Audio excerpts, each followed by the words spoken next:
What's up, YouTube? Tonight's video is the next installment of my console collection series, and today we're going to focus on the Sony PS2. A little bit more beyond that, we're actually going to be discussing the Japanese Sony PS2. So, as I always start these videos, I do want to go over a little bit about the console itself, then we'll get into the library of games in my collection as of the current date. So the first thing about the PS2 is I wasn't necessarily a huge fan of the PS2 when it came out, and I actually was a very late adopter in getting a PS2. The big thing I noticed right away is it was getting a lot of Japanese exclusives that did not come out in the US, and that really led me to purchase the Japanese PS2 before I ever owned an American PS2 system. So this is actually my original PS2 system I did buy. This is a Japanese model. I believe it's a pretty early one. I actually purchased this used. And it is a, let's see, 30,000 series PS2. So it is the early fat model, and it is one of the earlier iterations of that. And one thing about the PS2 is it is very heavy, because I'm actually not enjoying holding this like this right now. But I did want to start off by showing you the hardware. The big thing you can tell about the Japanese system is it's incredibly similar to the US hardware. There really aren't any notable changes with it. It does have the expansion bay on the back, which was used for the early version of the hard drive. And other than a couple Japanese stickers on the corner there, really looks identical to the US system. So not really a whole lot to discuss about the hardware. As we all know about the PS2, it can stand vertically as well as horizontally. And I'm just going to leave that up in the background here, but I think we all know what PS2s are and what they look like. So really, let's get into my game library. Some of the things in this library you might think are a little bit more common games or games that were easily available in the US. However, you have to keep in mind with the PS2 that it is very region locked, and I don't think anyone's really found a way around that region lock even today. So even though the PS2 games I might show you might seem a little common or easily available in the US, this was actually my only way of playing them for a long time. It took me a long time before I bought a US hardware system, and now I have many of these in US form. Maybe I'll sell a few of these now that I don't really need them anymore, but at least worth showing off as part of the collection. The other thing that's really neat about the Japanese PS2 library is it has a lot of arcade shooters and a lot of arcade compilations, so I think that really makes up the bulk of my collection. So enough talk about the system itself and the hardware. We'll go ahead and get started and go through the games that are part of my library today. So the first one of these is 80K Tamashi is what I believe this is pronounced. And this is a little known developer called ADK that actually worked very closely with SNK and released quite a few games for the Neo Geo hardware. Some of these got very expensive, especially in home form, and they did a nice job by compiling these into a collection. This was a very late release, though, for the Japanese PS2, and I don't think a whole lot of people have this game. It has some nice stuff on it. Probably their best-known game that a lot of people really enjoy is the puzzle shooter hybrid called Twinkle Star Sprites. It also has 3 of the Ninja games that ADK put out. So it has Ninja Combat, Ninja Masters, and also Ninja Commando. The other game on this compilation is a fighting game. I believe it's known as Gangan. It has a very long name as far as the official name, but that kind of sums up what it's all about. I would say if you can find this collection, pick it up. I think the price on this has been rising lately. I don't think a whole lot of these were made because, again, it was a pretty late release as far as Japanese PS2 games go. So next we have a couple Taito games that are actually exclusive to the Japanese system as well. These are racing games that had their origin in the arcade.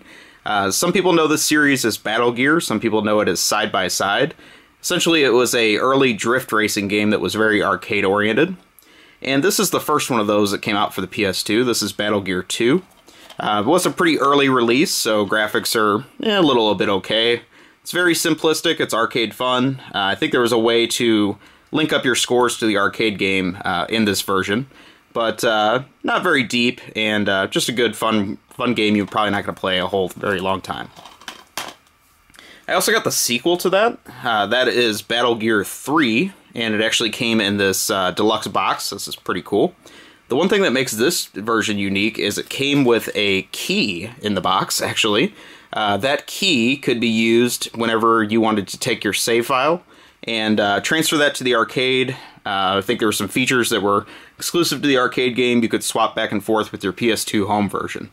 So very cool early connectivity thing going on there. It also supported online play, which was very unique at this time period in the PS2.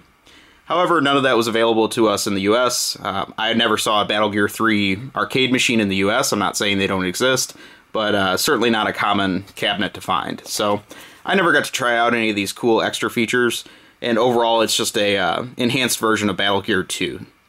You can kind of get an idea of what the arcade cabinet looks like there too, which is kind of nice. So anyways, very cool package. I like the idea of throwing that key in the box, and pretty good racing game from Taito. Then we get into a game that we did receive in the US. This is known better to us as Rygar. I believe the Japanese name is something like Argus no Senshi or something like that. Probably butchered that completely.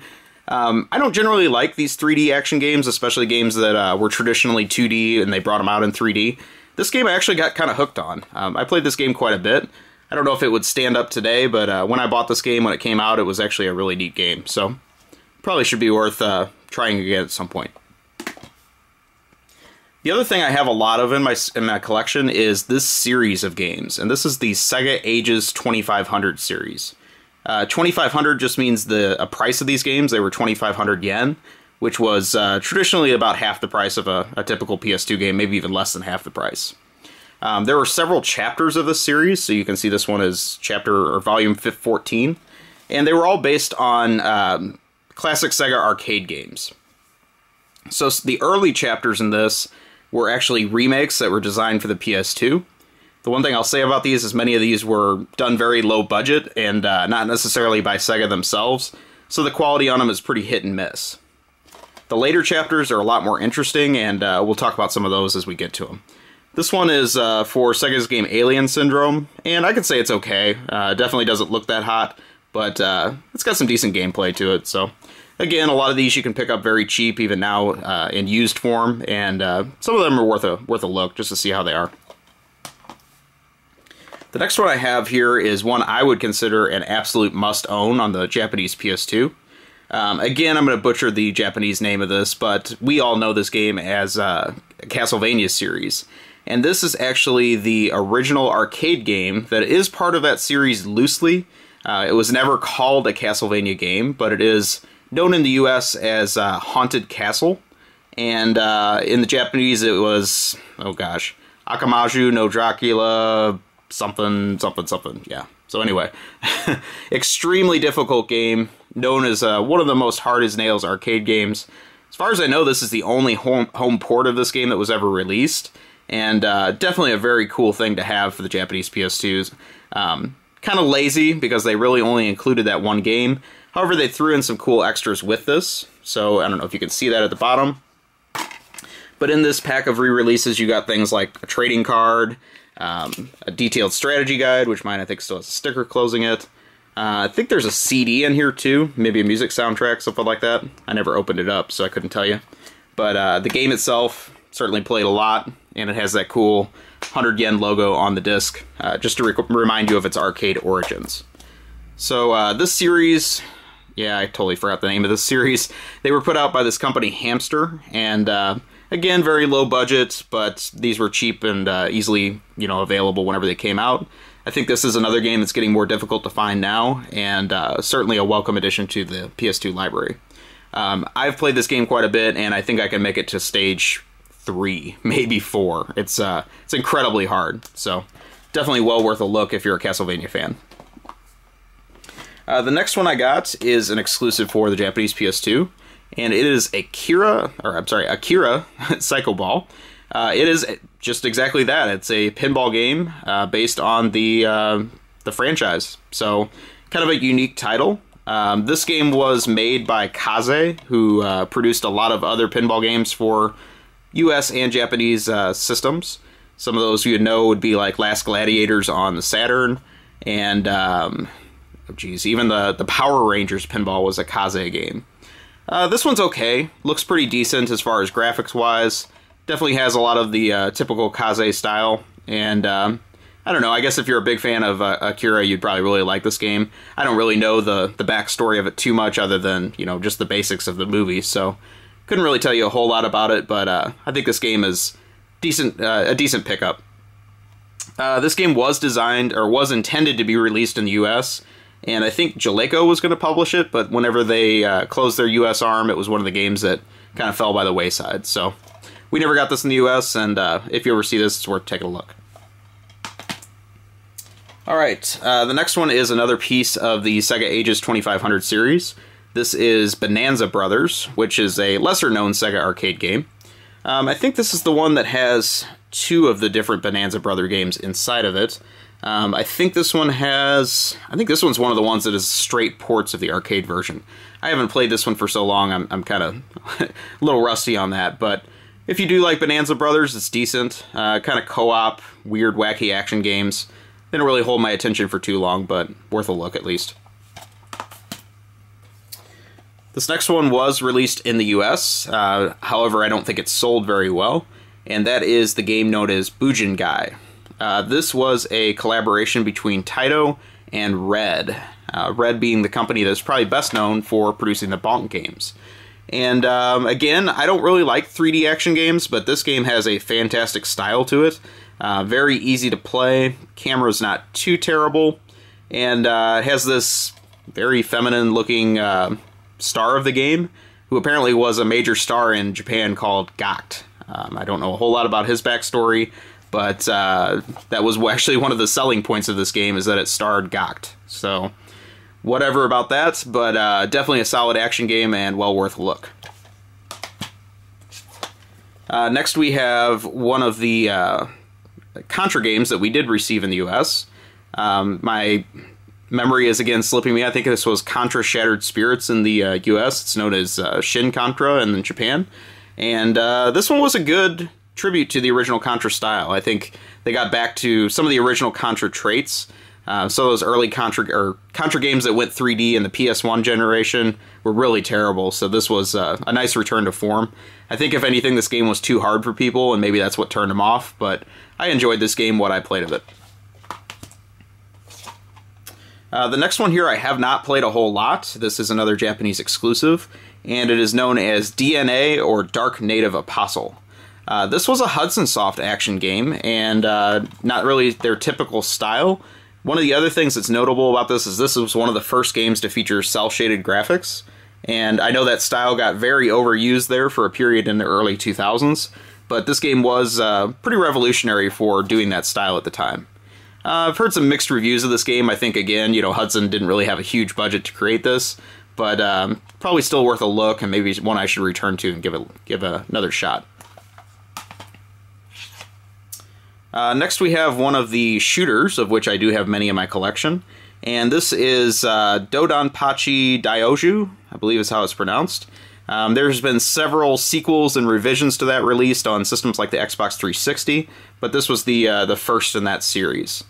As an early cave-developed shooter for the PS2, this one's not the best, but definitely is a good game. Had its roots in the arcade origin, of course, and cover art is extremely cool, I will say. This next game is incredibly underrated. This did come out in the US. This game is known as Enthusia, and it's a racing game by Konami that is incredibly sim-heavy. I think this game is more hardcore than something even like Gran Turismo that doesn't have a whole lot of arcadiness to it. This one is extremely difficult and definitely rewarding for somebody that's willing to put in the time. I did get kind of hooked on this for a while. I really enjoyed that this one had licensed BMWs in it, which is something I didn't see in a lot of other competitor games at the time. And well worth a look. This did come out in the US, as I said, and was a huge failure. I do believe you can get the US copy of this very cheap. So definitely worth a look if you're willing to deal with the monstrous difficulty curve of this game. Next we have another one of the arcade shooters by Cave. This one is ESP Galuda, I believe is the correct way to say that. Very cool shooter, has the, it's related to their earlier ESP game, ESP Rade, or however you say that. And all of these games like this, I believe they came with a Super Play DVD as well. So if you want to see some very skilled players play this game. They include that on the special DVD, and then you have the game disc itself. So it's a nice bonus on these. Again, very cool artwork. You know, nice exclusive to the Japanese PS2, and one of the things that should be on your list for sure. This next one is one that we did get in the US. I do like the Japanese cover of it much better because it's so ridiculous. And this is a pinball game that was designed in-house by Sony called Flipnik. And as it tells you, it is an enjoyable, simple action, amazing pinball game for you. So it does have that additional information that you may not have known otherwise. Graphically, a beautiful pinball game. Has a lot going on in the backgrounds, but it's almost too busy for me. So I know there's some nice, rewarding reasons to play this for a long time. It has a lot of kind of RPG elements, ways you can level up your tables. But overall, it didn't really hold my attention because I thought the graphics were a little bit too busy. So definitely a cool cover, though, because it's so weird. Next, we have Front Mission 4. This game is easily available in the US. However, at the time, this was all I had, so I toughed my way through the Japanese version. I was a huge fan of Front Mission 3 on the PS1, and I got this game first day I could possibly find it in the US, but I was actually incredibly disappointed with it. I don't know if it was because of the language barrier. I did have some walkthroughs I was using at the time, but overall it did not hook me in the same way that Front Mission 3 did. So there also is a Front Mission 5, and I think that is a exclusive to the Japanese PS2. I probably should give that a shot and see if that can get me back interested in this series. Next, we have one of my favorite obscure Sega arcade games, and that is Gain Ground. However, this is one of the early series Sega Ages games, and it is a remake rather than an arcade port. It is actually pretty ugly, very low budget game, but it does still maintain the classic gameplay of Gain Ground, which is a very, very unique game in Sega's arcade history. So, also really love the cover of this. I think it has some pretty cool cover art. Next is another one of the absolute must-owns of the Japanese PS2, and this is known as Gekibo 2, or better known in the West as Photo Boy 2. This is the sequel to the obscure PC Engine game that basically has you taking pictures as a very stereotype-looking American here of several wacky scenarios that happen in an average day of the life. Your goal here is to take very good photos, you know, weird stuff happening, capturing those moments, and you work as a photographer for the local newspaper. You have this crabby boss who then evaluates your work and will pay you if your photos are good. This game is really one you should not miss. The only thing I'll say about this is the original, I actually like it better, but as far as a PS2 Japanese exclusive, you really can't go wrong with this game. It's a lot of fun. The other thing that was kind of cool about this is this even supported a special PS2 printer, so you could make printouts of those photos if you had that printer. I obviously never purchased that, but I thought it was a cool little extra of it. Next one I have is Gran Turismo 4, and again, you know, this is readily available in the US. I just purchased it because all I had at the time was a Japanese PS2. It does come in this nice deluxe box, though, and I think it has a nice reference guide that it comes with. So, a lot of information about the cars in the game, very high quality production, and something we definitely didn't get with our US version. I can't remember if all the versions of this game were like this in Japan or if this was a limited edition, but regardless, that's the version I ended up buying. So, next is Gungrave, which is a fantastic bullet-heavy action shooting game. And there was a sequel to this as well. This was the first one. This was anime-based, I believe. I don't really know a whole lot about the story in this, but again, was developed by Red. I think they were having a little bit of a mini renaissance on the PS2 after being quiet for many years. And definitely a good game. You can get this in the US as well as the sequel. They both came out here. However, the cover art for the Japanese version is a lot better. So, thought that was a pretty neat addition there. We also have one of the earlier Guilty Gear games. This is Guilty Gear XX. I was a huge fan of Guilty Gear X on the Japanese Dreamcast. It was actually one of my most played Dreamcast games. And I bought this game very eagerly, hoping to rekindle the magic. and it probably sat on my shelf much more than it ever got played. So, unfortunately, I couldn't tell you a whole lot about this one. I'm sure there's better Guilty Gear games to have, but this was one that I bought very early after buying a Japanese PS2. Next, we have another must-own for the Japanese PS2. This is one of the later releases in the Sega Ages series, and this is when they started using actual ports of games. This case, it was Genesis and Mega Drive versions of the games, and this is the Gunstar Heroes Treasure Box. It's not just Gunstar Heroes on the package, however. It is a compilation of games developed by Treasure. So you get Gunstar Heroes, you get Dynamite Headdy, and then you get one game that we never received in the US, which is awesome, and it is Alien Soldier. I believe the European territories received that game in their format, but we never got it in the US for some reason. So a good way to get that game, much cheaper than buying an original copy of Alien Soldier, and you get nice, perfect versions of Gunstar Heroes in this package as well. So pretty cool stuff. Another Sega Ages release. This is the Fist of the North Star related game. As you can tell, it's another early chapter, so this is more of a new game in the series versus a remake versus a port of one of the early games. I can't really remember a whole lot about this one. I think it's just a beat 'em up, kind of based on the original Sega Genesis game. Wasn't released here as Fist of the North Star. We know it as Last Battle, and I think it's kind of a remake of that game. I think I played this quite a bit when it first came out, and I really couldn't tell you much about it because I haven't played this in years, so move on. Next one is another late release in the Sega Ages series. This is Galaxy Force 2. A game that we probably don't know very well. You know, it was one that wasn't a high distribution arcade game. However, it is very fun, and this one has some pretty cool graphics. Very much in the mode of the arcade machine at the time. You can also get a look at the arcade machine here in the corner, and it was a pretty weird motion activated cabinet of the time. Really didn't look like anything else. So, nice addition. You know, again, the Sega Ages series, they got into some pretty weird stuff toward the end, and I was really glad for it. You know, these are games that you probably normally would have never seen a remake of, so, or, you know, a straight port of. So pretty neat stuff there. Here is another shooter. This one is Homura, and this game was published by Taito, but not developed by Taito. It was developed by a company called Skonek. I believe they also made some of the Cyveriar games, and I don't know, overall kind of an average shooter. Has some cool artwork to it, but not something that's incredibly memorable. This next one is probably the most expensive of the Cave published or Cave designed shooters for the system. This one is Ibarra, and this one comes in this baggie because it has a, I think it's like a strategy guide or an art book type of thing that it comes with as a free bonus. This one, again, really pushes the system, insane amount of bullets, and a very beautiful game. Again, great artwork on the cover, just like all these other Cave games. Definitely a very cool game and one that's rose in value quite a bit.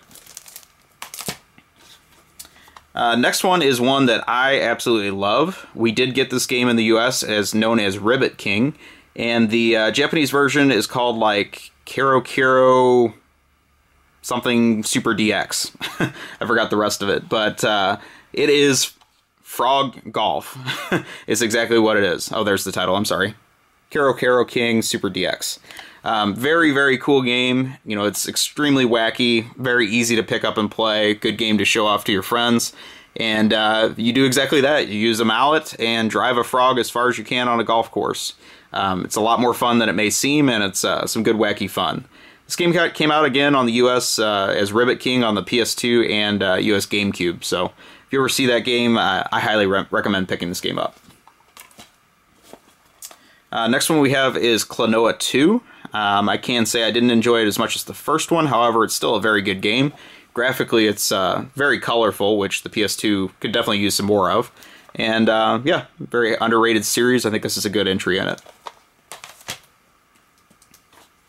Next one we have is Kunoichi, and this was a related title to Shinobi. It's kind of the female Shinobi. It's the way I think this series is to be thought of. We did get this game in the US. I don't think it did very well. Graphically, a very nice looking game by Sega, and this one was a little more violent. This actually has the Japanese, I think it's like a super violent warning or something like that whenever you see that red triangle. So Pretty cool game, and yeah, if you like Shinobi and ninja action games, I think you'll like this game. Next is a series I really enjoy, and these were known as the Kaido Battle series. They are drift racing games, but they are also very deep. They have a full in-game internet system. There's a lot of ways to upgrade your car, a lot of cars to purchase. Very cool different mix of tracks focused either on mountain racing or drifting. And very revolutionary, I would say, at the time for their depth. We did get some of these in the US. They had some goofy title like Tokyo Extreme Racer Drift something or other. Maybe that was it. I think it was Tokyo Extreme Racer Drift. We got 2 of the 3 games in the series. I can't remember how that worked out here. They're a little bit off. I think this is the first game. This is the first game in Japan. I think it's the first game here. And then maybe we only got the 3rd game in the US. Is the other one? I don't know. Anyway, I have the 2nd game also. This is Kaido Battle 2 Chain Reaction. More of the same, a little bit more refined. And then I have the final one, which is Kaido Battle, and I totally forgot the other subtitle of this one, but this is the 3rd game in the series. I do believe this is the one that we did not get in the US, and it is probably the most polished, but the one I spent the least amount of time with, just because I'd played 2 of these games for a long amount of time in a very short time period. So, very cool series, though. I do recommend it. Alright, this next one is one of my low-key favorites of the PS2. I love the cover work for the Japanese version because it's so true to form of what the culture is that it's looking at. And this is Lowrider, Round the World is the subtitle of this. This was essentially developed by what became of originally what used to be Jaleco, and now they are known as PCCW Japan, or they were at the time. It is a very funny game. You know, it lampoons all of lowrider culture, from tricking out your car, doing hops and dances with it, cruising through the ghetto, and getting people to give you props for how well you show off in front of your friends in the ghetto. Very, very funny game.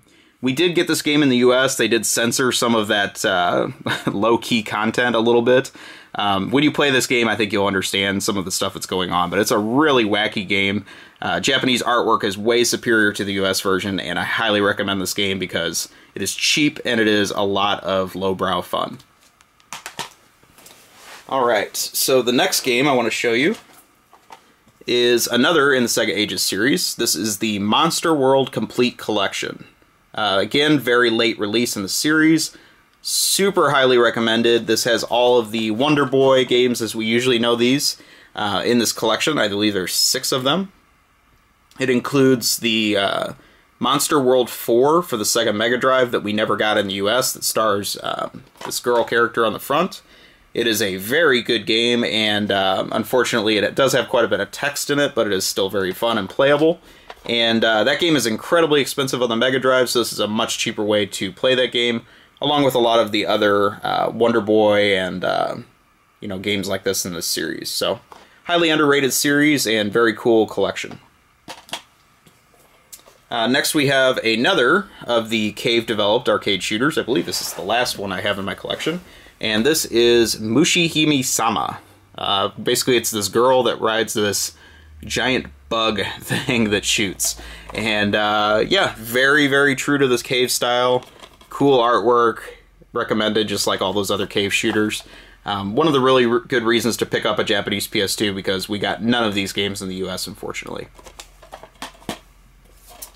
Next is a shameful addition to the Sega Ages library, and that is this awful remake of Outrun. I don't even want to talk about this one because I love Outrun, and this game is a disgrace. I was so mad when I picked this game up because it's such a piece of crap.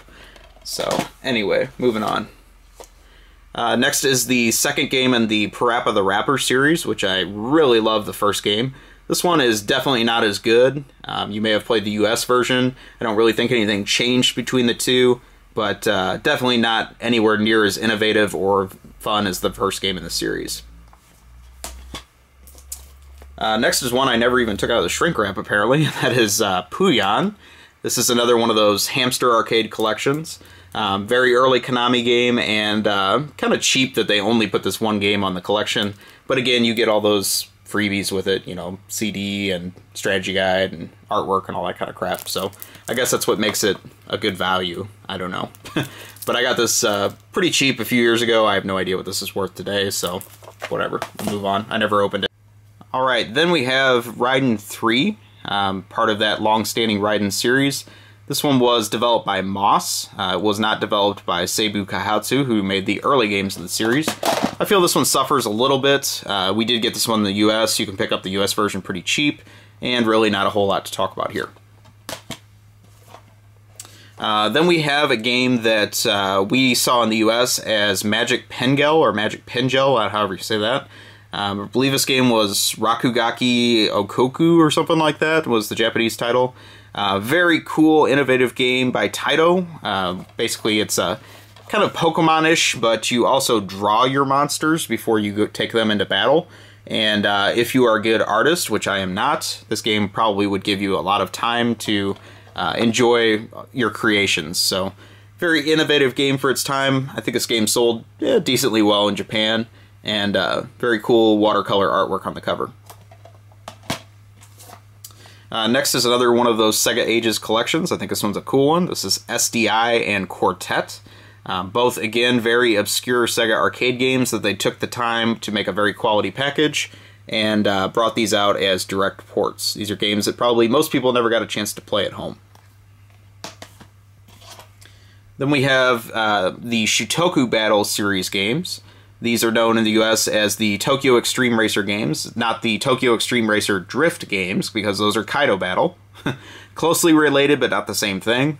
These are the games where you race on Japanese highways at night against rival gangs. So this one is Shutoku Battle 01, and can't remember what year this one came out. I think this is one of the later releases in the series. I'm a little bit foggy on that, but I definitely did play that game a lot when it came out. This is another of the Sega Ages releases. This one has some really weird stuff on it. I think this one is called, I don't know if it's a Sega Memorial Collection or something like that. It has some of their earlier arcade games, some stuff that really isn't that well known. So you get maybe the more popular ones like Congo Bongo and Penguin Land, but you also get some weirder stuff like Borderline, Head On, and Tranquilizer Gun. These are straight ports of the original games. These are not remakes. And again, you get a very nice package putting these games together and giving them some nice respect, even though they're probably very little known. Next we have Shien Ryu, the Double Shooting. So you get a port of the Shien Ryu game that was released on the Japanese Sega Saturn and also Japanese PS1. We did receive that game in the US on the PS1. And the title is Gekio Shooting King. Took me a minute. The sequel, though, is on this package, and that is exclusive to this. This was a budget release when it came out, so it probably doesn't cost too much today. And I can say that the sequel is pretty good. The first game has been repackaged so many times, really not really worth talking about too much, but the sequel is pretty well done, especially for a budget title game. Then we get into a game that is easily available in the US. Just again, I purchased it Japanese because that was all I had at the time. And that is the Sylphid the Lost Planet game. Does not have the foil cover like the Working Designs version we got here, but overall the artwork's pretty nice in this version. Then we get to another shooter, and Psycho is another shooting game company that produced some games that were ported to the Japanese PS2. So this is the Sengoku Ace / Sengoku Blade collection. You do get games 1 and 2 in that series, and they are highly recommended.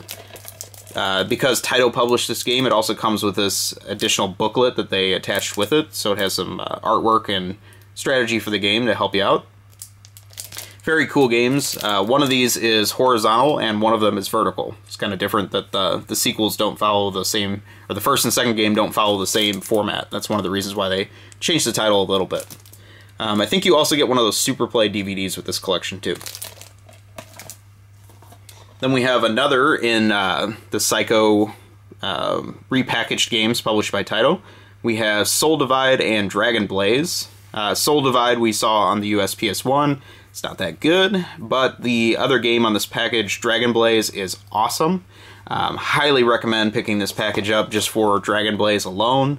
And that is a game that even the arcade version of it goes for a lot of money, so this is a great way to get that at a much lower price. But very cool stuff. I really like Dragon Blaze.